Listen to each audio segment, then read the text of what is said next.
Hello friends, welcome to my channel excellent coaching. Religion के बारे में बात करेंगे आज। रिलीजन के जो कॉन्फ्लिक्ट्स होते हैं, जिसके पीछे रिलीजन होता है रीज़न, और प्रेजुडिस और कॉन्फ्लिक्ट तो सीवियर केसेस जो हैं सबसे ज़्यादा वो रिलीजन की वजह से ही देखे जाते हैं। One of the major challenges to social integration in India is the challenge of communalism and fundamentalism. तो बहुत सारे जो चीज़ें हैं रिलीजन के बेस पे, वो राइट्स हो गए या फिर प्रिजुडिस हो गया, डिस्क्रिमिनेशन हो गया, ये सारी चीज़ें रिलीजन के बेस पे बहुत ज़्यादा इंडिया में प्रोमिनेंट है। और आपस में दो रिलीजियस ग्रुप जो मोस्टली न्यूज़ में रहते हैं वो हैं हिंदूज़ एंड मुस्लिम्स। तो ये जो दोनों के बीच का वाइड स्प्रेड प्रिजुडिस है हिंदूज एंड मुस्लिम्स का, उसको एम्पिरिकली टेस्ट भी किया गया है, डॉक्यूमेंटेड भी किया गया है। जैसे कि एक एग्जांपल इन्होंने दिया है, Mohsin 1984 studied ethnocentricity and ethnic prejudice among Hindu and Muslim. इन्होंने क्या किया था कि एथनोसेंट्रिसिटी मतलब कि अपने ही रिलीजन को ज़्यादा सेंटर में रख के दूसरों को देखना, और एथनिक प्रिजुडिस ये दोनों हिंदू मुस्लिम्स के बीच में क्यों होते हैं, उसके लिए इन्होंने स्टडी किया था under graduate and post graduate students को, पटना के और उत्कल यूनिवर्सिटीज़ के। He found strong ethnic prejudice in both, और दोनों में ही उनको ये चीज़ नज़र आई थी कि दोनों रिलीजन के जितने भी लोग थे उनके अंदर ये फीलिंग प्रिजुडिस की है दूसरे रिलीजन को लेके। He also makes an interesting observation that prejudiced attitudes of Hindu Muslim towards each other have become a part of their social norms. और ये जो एटीट्यूड है एक दूसरे को लेके, प्रिजुडिस्ड एटीट्यूड, ये उनके सोशल नॉर्म का पार्ट बन गया। मतलब नॉर्मल चीज़ मानी जाती है, ये नॉर्म बन चुका है, जो हर कोई उनके मेंबर, जो भी हिंदू कम्युनिटी का मेंबर है वो सब शेयर करेंगे उस तरह की फीलिंग्स। या फिर कोई मुस्लिम कम्युनिटी का मेंबर है तो उन सब के बीच में ये चीज़ कॉमन होनी चाहिए। Prejudice between the two communities have practically become so widespread in respective communities that no one wonders how could such prejudice develop and get reinforced. अब इसके कॉजल फैक्टर्स देख रहे हैं कि कैसे ये चीज़ हुई थी और क्यों हुई थी। तो पहले तो हिस्ट्री के ऊपर जाते हैं कि हिस्ट्री में ऐसा क्या था ये दोनों ग्रुप्स के बीच में जो इतना ज़्यादा प्रिजुडिस हुआ। False beliefs are an important cognitive. False beliefs क्या होते हैं, जैसे कि जो चीज़ें हिस्ट्री से उठा के आगे पास ऑन कर दी जाती है उसको मॉडिफाई करके बता दिया जाता है। Communal writers of history often give communal colour to political battles. अब जो हिस्ट्री के राइटर्स होते थे, जो हिस्ट्री में जो चीज़ें लिखी जाती थी, वो पॉलिटिकल बैटल्स को कम्युनल बैटल बना देते थे।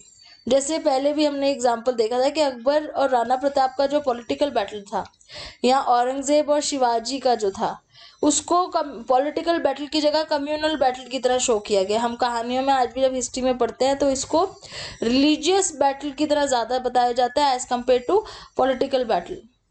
और भी बहुत सारी चीज़ें हमें बताई जाती है कि राणा प्रताप हो गए या शिवाजी हो गए या गुरु गोविंद सिंह जी हो गए, ये सारे जो थे इन्होंने हिंदुइज्म को सेव किया था। किससे किया था? अकबर से, औरंगजेब से। लेकिन उसमें अब कितनी चीज़ें सिर्फ रिलीजियस के ऊपर बना के बोली गई हैं, कितनी चीज़ें पॉलिटिकल बेस पे हुई थी, उस चीज़ का कोई एविडेंस अभी नहीं है। It is never pointed out that Muslims fought for Rana Pratap and Shivaji and while Hindus fought for Akbar and Aurangzeb. और ये चीज़ पॉइंट आउट नहीं करी जाती कि राणा प्रताप और शिवाजी की जो आर्मी, जो उनकी टीम थी, उसमें मुस्लिम्स भी थे, या अकबर और औरंगजेब के साथ लड़ने वाले हिंदूज भी थे। तो ये सब चीज़ें छुपा दी जाती है ताकि ज़्यादातर फोकस इस बात पे रहे कि दूसरे रिलीजन वाले जो लोग, दूसरे रिलीजन के जो लोग हैं, वो हमारे रिलीजन को नुकसान पहुंचाते हैं। तो इस तरीके से मिथ जो है वो क्रिएट कर दिए जाते हैं, फॉल्स बिलीफ क्रिएट कर दिए जाते हैं ताकि हम दूसरे ग्रुप को ज़्यादा हेट्रेट शो करें। फिर आता है फियर साइकोसिस। हिस्ट्री के बाद दूसरा पॉइंट है फियर साइकोसिस। One of the important factor that generates and reinforces prejudice is fear. अब फियर होता है, जैसे मुस्लिम्स का फियर क्या होता है कि they are being assimilated by Hinduism like Buddhism and Jainism. मतलब मुस्लिम कम्युनिटी को ये लगता है कि हिंदू कम्युनिटी या हिंदुइज्म जो है वो उन्हें एक्सेप्ट करें नहीं करते हैं, और their minority status itself create fear in their mind, और माइनॉरिटी स्टेटस की वजह से उनके माइंड में और फियर रहता है। Frequent riots further reinforce the fears, और राइट्स वगैरह होते हैं तो ये फियर और ज़्यादा रीइंफोर्स होता रहता है। Hindus on the other hand fear that they become minority. Hindus का दूसरा टाइप का फियर रहता है कि वो हो सकता है आगे जाके वो माइनॉरिटी बन जाए, क्योंकि मुस्लिम कम्युनिटी में पॉपुलेशन ज़्यादा ग्रेटर रेट पे इंक्रीज होती है। True explanation for this is that Muslims are relatively poor economically than Hindus. Hence, fertility rate among Muslims is higher. Yet the rate is not as high as to turn my Hindus into minority. तो देखा जाए तो क्योंकि Muslim community relatively Hindu community से economically poor है, इसलिए उनमें fertility rate higher है, लेकिन इतना हाई नहीं है कि हिंदूज को ये फियर होना चाहिए कि वो माइनॉरिटी बन जाएंगे। फिर थर्ड आता है रिलेटिव डेप्रीवेशन। तो रिलेटिव डेप्रीवेशन जब फील होती है तो एक ग्रुप दूसरे ग्रुप से जब इकोनॉमिकली बेटर होता है तो उससे ऑटोमेटिकली वो एक दूसरे के अपना स्टेटस कंपेयर करना शुरू कर देते हैं। मुस्लिम अपना स्टेटस जो है पुराने अपने हिस्ट्री के जो रूलर्स थे उनके साथ अपना स्टेटस कंपेयर करते हैं, जो रूल किया करते थे। मुस्लिम इन इस्लामिक नेशंस, जो इस्लामिक नेशन में मुस्लिम रहते हैं उनके साथ अपना स्टेटस कंपेयर करते हैं हिंदू कम्युनिटी के साथ। तो हर जगह से उनको यही लगता है कि वो डिप्राइव्ड है। Empirical studies have also demonstrated that Muslims who feel highly relative deprived in relation to others group have negative outgroup attitude। और जब ये deprivation feel होती है तो दूसरे ग्रुप के लिए अपने आप ही नेगेटिव फीलिंग आनी शुरू हो जाती है। फिर आता है मेमोरीज ऑफ पास्ट इनजस्टिस। पुरानी जो भी चीज़ें हुई हैं हिस्ट्री में उसको लेके उसको याद करके बार बार ये फील करना कि हमारे साथ इनजस्टिस हुआ है, वो चीज़ भी आपको बार बार अपने दूसरे ग्रुप की तरफ नेगेटिविटी इंक्रीज करेगी। तो जो पार्टीशन की जैसे बात हुई थी उसकी मेमोरी हिंदूज के और मुस्लिम्स के माइंड में अभी तक वो है, फ्रेश है। जिन लोगों ने ये चीज़ एक्सपीरियंस की थी या ये चीज़ देखी थी तो वो चीज़ उनके माइंड से अभी तक गई नहीं है, जो बार बार उनको ये याद दिलाती है कि भाई ये दोनों जो आपस में जो ग्रुप्स हैं ये एक दूसरे के साथ नहीं रह सकते। फिर आता है पांचवा point, economic motives. Many scholars have identified underlying economic motives behind the ideological posturing of various parties. कुछ इकोनॉमिक मोटिव्स भी होते हैं, जैसे कि यहाँ पे ये बता रहे हैं कि जब कुछ मुस्लिम्स प्रॉस्पेरस होना शुरू हुए उससे क्या हुआ कि हिंदूज में अंदर थोड़ी बहुत जेलसी आनी शुरू हो गई, तो वो जेलसी प्रिजुडिस में बदल गई या और उसको बढ़ा दिया प्रिजुडिस को। Based on a number of case studies, engineer has identified certain common characteristic feature of riots। अब riots जो होते हैं उसके पीछे कुछ common characteristic features होते हैं। पहले ये कह रहे हैं कि riot occurs in town where proportion of Muslim is more than 30%। तो जहाँ पे मुस्लिम की proportion is more than 30% than Hindu, तो वहाँ पे राइट्स होते हैं। दूसरा पॉइंट है section of Muslim economically well off and appear to compete. अगर कुछ मुस्लिम का मतलब यहाँ माइनॉरिटी की बात कर रहे हैं, ये हिंदू मुस्लिम का जो वर्ड यहाँ यूज कर रहे हैं उसका ये एक तरीके से समझा रहे हैं कि माइनॉरिटी और मेजॉरिटी के बीच में कैसे होता है। तो जब माइनॉरिटी में कोई इकोनॉमिकली वेल ऑफ होना शुरू हो जाता है और वो मेजॉरिटी वालों को ये लगता है कि उसके साथ कंपटीशन कर रहा है, तो राइट्स में चेंज हो सकती हैं चीज़ें। Core issues are economic and political issues होते हैं। Riots are pre plan rather than spontaneous. और राइट्स जो होते हैं वो प्री प्लान होते हैं, कभी भी स्पॉन्टेनियस नहीं होते। तो इसमें ये कह रहे हैं कि हम ये फाइनली डिड्यूस कर सकते हैं कि जो प्रिजुडिस है वो रिलीजियस कॉन्फ्लिक्ट में बहुत इंपॉर्टेंट रोल प्ले करता है। अब ये कुछ ऐसी चीज़ें बताएंगे, ये इंडियन रिसर्च में कुछ चीज़ें मिली हैं प्रिजुडिस से लेके। वो क्या है? First, Muslims are more prejudice than Christians who in turn are more prejudice than Hindus. मतलब कहने का ये जो जितना माइनॉरिटी में आता है उतना ज़्यादा वो प्रिजुडिस होता है। दूसरा, प्रिजुडिस इज नेगेटिवली को related to religious information. Lesser the religious information more is the prejudice. मतलब अगर आपको इन्फॉर्मेशन कम है रिलीजन से लेके तो आप ज़्यादा प्रिजुडिस रहोगे, अगर आपको नॉलेज है अपने रिलीजन की पूरी तो आपके अंदर ये फीलिंग कम हो जाएगी। मतलब जैसे जैसे आपकी नॉलेज बढ़ेगी अपने रिलीजन के बारे में वैसे वैसे आपके अंदर ये फीलिंग कम होती जाएगी। तो ये जो इनकम्प्लीट नॉलेज की वजह से ही प्रिजुडिस होता है। Third point, personality variables like authoritarianism are more powerful correlates of prejudice than religious affiliation। तो पर्सनालिटी कैरेक्टरिस्टिक्स होते हैं, जैसे जो लोग अथॉरिटेरियन होते हैं उनके अंदर ये चीज़ें ज़्यादा नज़र आती हैं एज कम्पेयर टू जो रिलीजियस ज़्यादा होते हैं। And next is religious prejudice is related to socialisation within one group.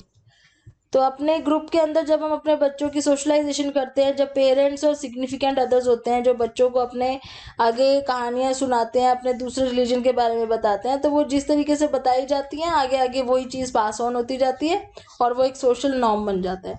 तो इस वजह से रिलीजियस कॉन्फ्लिक्ट होते हैं। फिर पढ़ेंगे लैंग्वेज के बेस पे कैसे रिलीजियस कॉन्फ्लिक्ट होता है।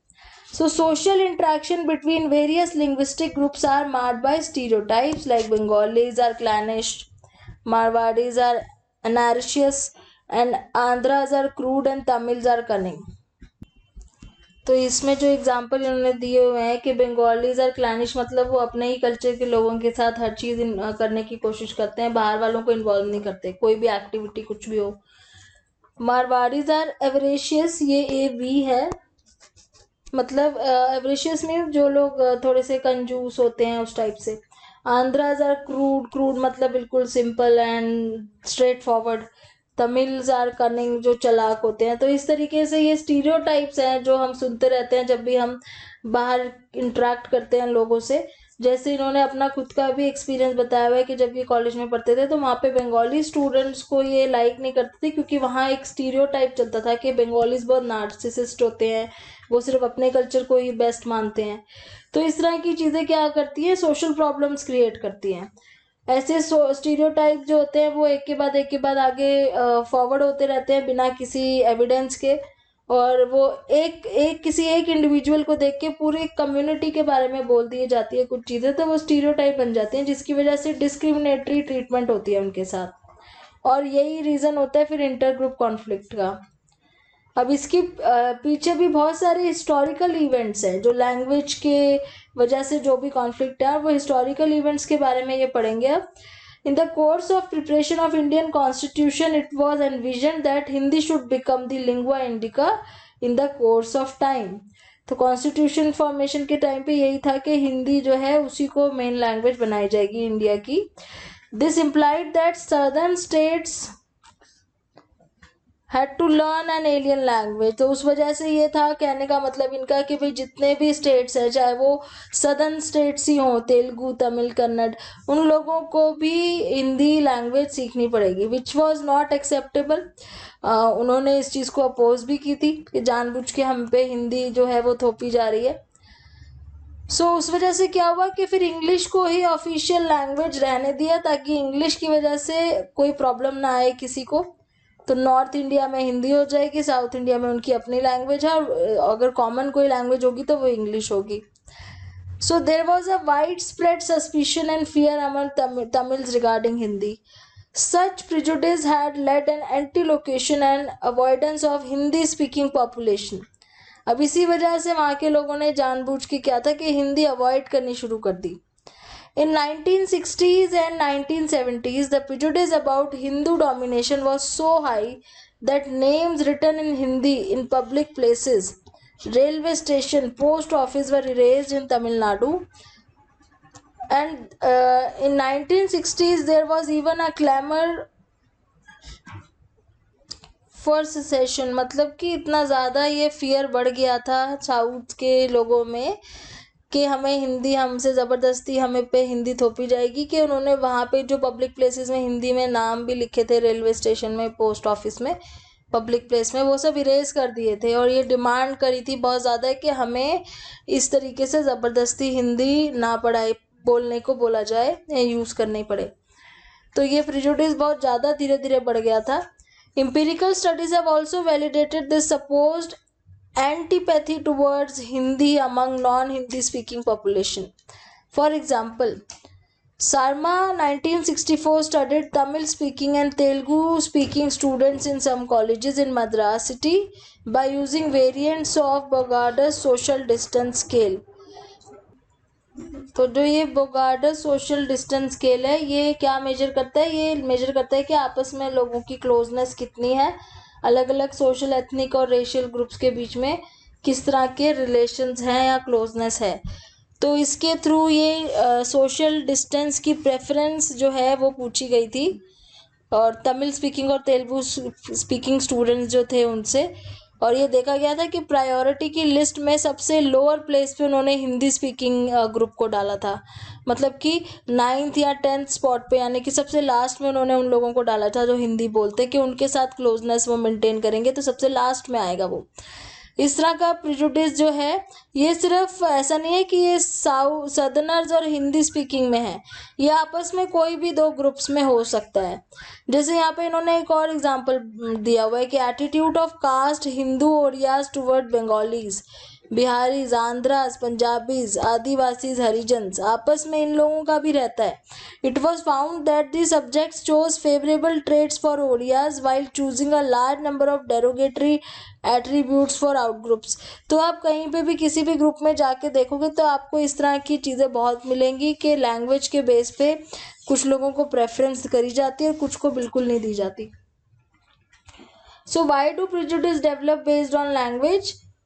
Since the formation of linguistic states in 1950s, group identity of people following various languages have strengthened.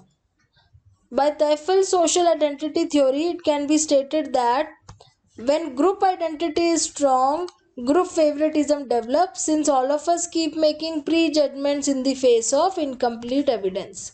We develop stereotype about linguistic groups.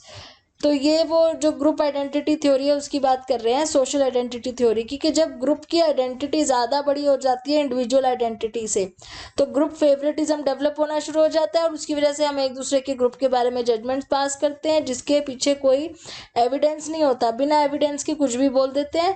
धीरे धीरे वो चीज़ें स्टीरियोटाइप में डेवलप हो जाती हैं और वो इन ग्रुप आउट ग्रुप कॉन्फ्लिक्ट होना शुरू हो जाता है। दूसरा पॉलिटिकल रीजन भी हो सकता है। Language is often intrinsically related to one's unique culture, और लैंग्वेज के बेस पे लोग एक दूसरे के साथ कभी कभी इमोशनली भी इन्वॉल्व हो जाते हैं, तो पॉलिटिकल लीडर्स भी इस तरह की चीज़ें यूज कर लेते हैं। जैसे इन्होंने एग्जाम्पल दे रखा है जो शिवसेना मूवमेंट है and later Maharashtra Navnirman Sena have used Marathi manus as a tool for political mobilisation. तो वो लोग मराठी लैंग्वेज को यूज करते हैं अपने पॉलिटिकल इंटरेस्ट के लिए। तो ये चीज़ें पॉलिटिकल रीजन से भी हो सकती हैं, और जो इन ग्रुप आउट ग्रुप कॉन्फ्लिक्ट है वो तो चलता ही है। इसके बाद आता है psychological strategies for handling conflict and prejudice. So handling conflict में ये बात हो रही है कि इंडिया जो है इतनी बड़ी मल्टी कल्चरल और मल्टी एथनिक जो सोसाइटी है, जो बहुत सारी चीज़ों के बेस पे डिवाइडेड है, रिलीजन के बेस पे, कास्ट के बेस पे, क्रीड, ट्राइब, एथनिसिटी, रेस और बहुत सारी चीज़ें। तो यहाँ पे it is not possible to obliterate the lines of caste tribe. हम लोग ये चीज़ें मिटा नहीं सकते बिल्कुल भी कि हम ये ख़त्म कर दें टोटली। जैसे कि अगर हम अमेरिकन सोसाइटी की बात करें तो वहाँ पे वो अपने आप को एक प्रॉपर लैंग्वेज इंग्लिश और एक कल्चर जिसको पॉप कल्चर बोलते हैं, सिर्फ उसी के बेस पे अपनी पूरी कंट्री को चलाते हैं। लेकिन इंडिया में ये चीज़ पॉसिबल नहीं है क्योंकि यहाँ पे variety of language and religion बहुत ज़्यादा है। उस केस में हम क्या कर सकते हैं? सेंसिटाइजेशन कर सकते हैं। सेंसिटाइजेशन मतलब दूसरे की जो दूसरा ग्रुप है उसकी तरफ सेंसिटिव होना। प्रिजुडिस को रिड्यूस किया जा सकता है। कॉन्फ्लिक्ट को हैंडल करने के लिए अंडरस्टैंडिंग इंक्रीज करी जा सकती है दो ग्रुप्स के बीच में। बहुत सारे इकोनॉमिक्स ये मानते हैं कि अगर हम पॉवर्टी कम कर देंगे तो हो सकता है कि सबको जब इक्वल रिसोर्सेज मिलेंगे तो उससे प्रिजुडिस कम हो जाएगा, क्योंकि रिसोर्सेज कम ज़्यादा होने की वजह से प्रिजुडिस बहुत ज़्यादा होता है। बट प्रैक्टिकली ये पॉसिबल नहीं है कि पॉवर्टी एकदम ख़त्म हो जाए और सबको रिसोर्सेज इक्वल अमाउंट में मिल जाए, ये पॉसिबल नहीं है। और वैसे भी ये जो डेप्रीवेशन है ये सब्जेक्टिव ज़्यादा होती है। सब्जेक्टिव मतलब एक्सपेक्टेड होती है लोगों की, ऑब्जेक्टिव नहीं होती कि आपने बराबर दे दिया तो उन्हें सबके पास उनको लगेगा भी कि सब कुछ आ गया। फिर भी उनकी कुछ ना कुछ एक्सपेक्टेशंस कम रहेंगी और उनको हमेशा वो चीज़ लगती रहेगी। पॉलिटिकल अप्रोचेज हैं जो इस चीज़ को ज़्यादा बढ़ावा देती है, वो कम करी जा सकती है। लैंग्वेज के बेस में कॉन्फ्लिक्ट जो डेवलप हो रहे हैं उसको हम किसी तरीके से ख़त्म कर सकते हैं। एक सिंगल होमोजीनियस लैंग्वेज पूरी कंट्री पे करना भी थोड़ा मुश्किल है। ऐसा चाइना गवर्नमेंट ने एक बार करने की कोशिश की थी कि वहाँ पे जो बच्चों के नाम है वो इस तरीके से रखे जाएंगे जिससे उनकी एथनिसिटी के बारे में पता ना चले, जो कि पॉसिबल नहीं हो पाया। और इंडिया जैसी डेमोक्रेटिक कंट्री में तो ये बिल्कुल ही पॉसिबल नहीं है कि आप इतनी चीज़ों को आप रोक के बोल दो कि एक ही तरीके का लैंग्वेज है, एक ही तरीके के कास्ट और सिस्टम फॉलो होंगे. So psychological theories have an advantage in which they provide insight into intergroup and interpersonal relationship that can be used to develop interventions at school, organization and community level. तो हम school level पे, organisational level पे, community level पे interventions वो कर सकते हैं, device कर सकते हैं, जिससे इंटरपर्सनल ग्रुप्स में जो रिलेशन है वो बेटर हो सके. और इसके लिए इन्होंने साइकोएनालिटिक स्कूल जो है, साइकोएनालिसिस थ्योरीज जो फॉलो करते हैं, उन लोगों ने बोला है कि चाइल्ड रियरिंग प्रैक्टिसेस के ऊपर ज़्यादा ध्यान देने की ज़रूरत है. कि जब पेरेंट्स अपने बच्चों को कुछ चीज़ें बताते हैं अपने रिलीजन के बेस, अपने रिलीजन के बारे में, कास्ट के बारे में, तो वहाँ पे वो कभी भी अपने ही कास्ट को सेंटर में रख के दूसरे के कास्ट को नेगेटिवली ना शो करें. तो एक पेरेंटिंग स्टाइल किस तरह का है, किस तरह की सोशलाइजेशन करी जा रही है, वहाँ पे ही अगर कंट्रोल किया जाए तो हो सकता है आगे कमिंग जनरेशन्स में ये चीज़ कम हो जाए. However, theories like realistic group conflict theory provide good directions for intervention.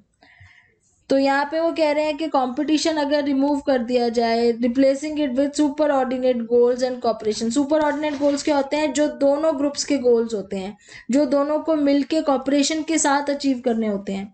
जैसे कारगिल वॉर में पूरे इंडिया के लोग एक साथ हो गए थे अगेंस्ट पाकिस्तान. उस टाइम पे कोई कास्ट या रिलीजन के बेस पे अपने आप को नहीं देख रहा था. तो तब उनका एक सुपर ऑर्डिनेट क्या गोल था कि इंडिया को बचाना है, इंडियंस को डिफेंड करना है. तो इस तरीके से अगर सुपर ऑर्डिनेट गोल्स रख दिए जाए तो अपनी खुद की सोशल आइडेंटिटी जो है वो ज़्यादा बड़ी हो जाती है रेदर देन अपनी group identity. So group favouritism is natural and inevitable social group में. However if boundaries between groups can be made more blurred, तो आपस की बाउंड्री अगर ब्लर कर दी जाए तो धीरे धीरे इंडिविजुअल आइडेंटिटी इंक्रीज हो सकती है. Psychologists have drawn inspiration from the game theory in devising strategies to reduce conflict. In the prisoner's dilemma experiment, various parties tried to find out possible win-win approach. Conflicts are based on the logic of win-lose. One party has to win, another has to lose. But psychologists assert that by negotiation, a possible solution to conflict can be found. तो ये कह रहे हैं कि अगर जैसे conflict हो भी रहा है तो उसको हम विन विन अप्रोच में चेंज कर सकते हैं rather than win loose approach. तो विन लूज अप्रोच में क्या होता है? एक जीत गया, एक हार गया. विन विन अप्रोच में क्या होता है कि कुछ ऐसा नेगोशिएशन हुआ कि दोनों को ही थोड़ी थोड़ी चीज़ें मिल गई हैं. तो उस तरीके से कुछ करा जा सकता है. और उसके लिए कुछ इंटरवेंशंस भी हैं जिसके बारे में हम नेक्स्ट वीडियो में आगे डिस्कस करेंगे. Thanks for watching.